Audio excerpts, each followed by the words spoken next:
Ahoy, ahoy! Welcome to another one of these videos. This time we are taking a look at a custom slipcase that I built for New X-Men by Grant Morrison. This is, I believe this is the second edition, or rather my copy is the second edition. And if you are still looking for a copy of it, a reprint has just been announced next year, so early next year, like January, before April, definitely before April. So if somebody's selling you oversized, overpriced copies of this, hold on to your cash. There will be a reprint. Okay, well, let's take a look at the book first, and then I'll show you what the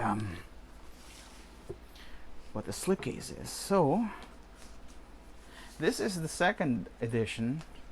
The first, well, yeah, this is the second edition, and you can tell because the cover of the first edition. Let me just take a quick look at the pages here.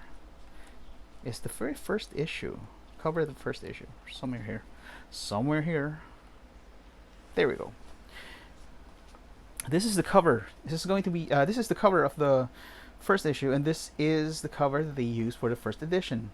And this is the second edition, and then the reprint is also going to have this cover.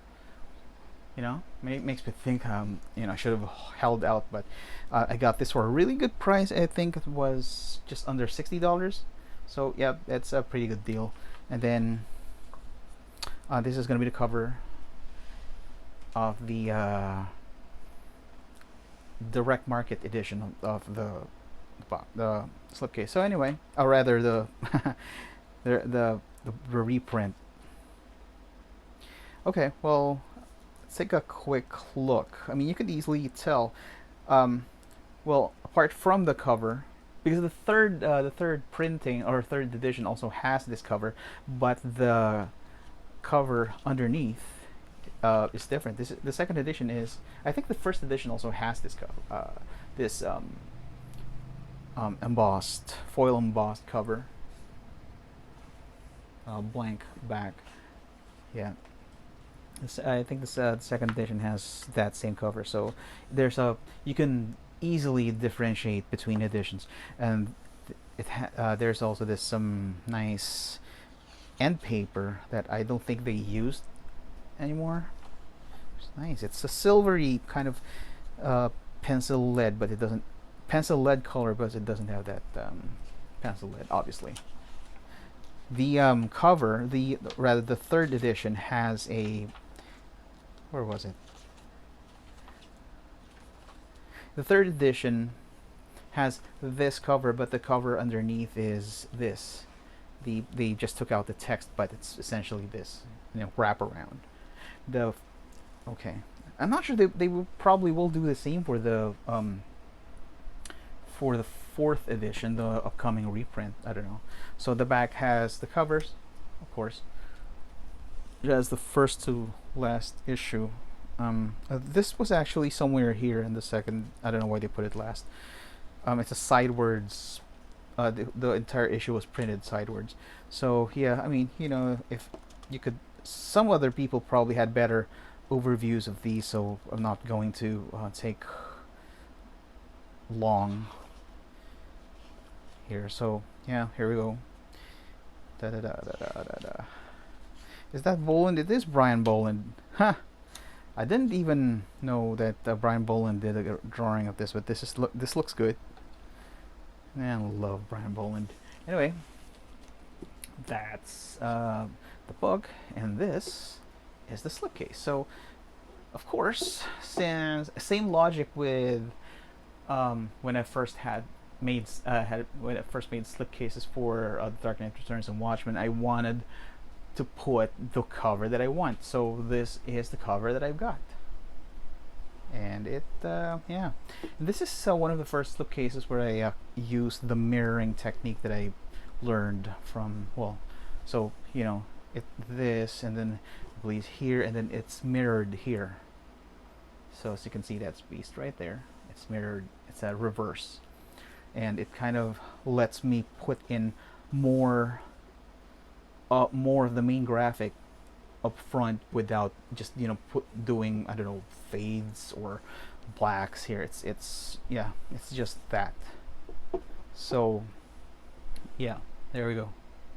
And then the spine with the reversible. This is super smart, the way that the logo is designed. You got New X-Men, right? And then you rotate it and it still says New X-Men. This is probably my favorite X-Men logo ever. And of course you got this little quiet moment with Zorn the First contemplating a hamburger, which I sometimes do. And okay, and this is a sort of a semi-original art that I cobbled together.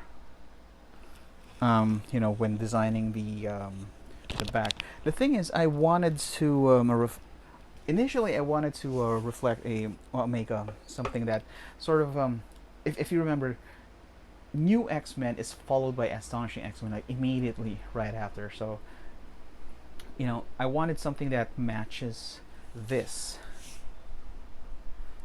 Wanted something like that. My initial thought was I was going to put the New X-Men here, right, and then the New X-Men logo somewhere here, and then it matches the height somewhere in there, and it kind of didn't work, and symmetrically it just didn't work. So I thought, okay, well, let's abandon that, and then we're just gonna do this. So there was this page that has this, and I just sort of extended because the gradients are somewhere here, and then I just extended it so that it turns red at the top, because the top is red. Every Marvel omnibus every Marvel slipcase that I made, it has a red top because it bleeds to this logo right here. I don't know if you noticed it, but yeah, the see, it's all red all the way here, and then yeah, I sort of just bled it in there, and then bled it faded to black in here because the bottom is black. Yeah, it kind of got knackered there. And then instead of an up front New X-Men logo, I split it so that the top is at the bottom and the bottom is at the top. So you're like it has the impression that this goes in a cycle, if that makes sense. So when you put it back, which can be difficult when it's heavy. It's amazingly heavy. There we go. It's red continuous. Okay. Well, one of my industry secrets. Okay, well, that is a look at the New X-Men Omnibus custom slipcase. If you want to see more of these, just like, subscribe, the drill, and tell your friends, tell your enemies and whatnot. I might be taking commissions in the future, just trying to work out the logistics part of this. But for now, I say adieu, and you take care. Till next. Be good.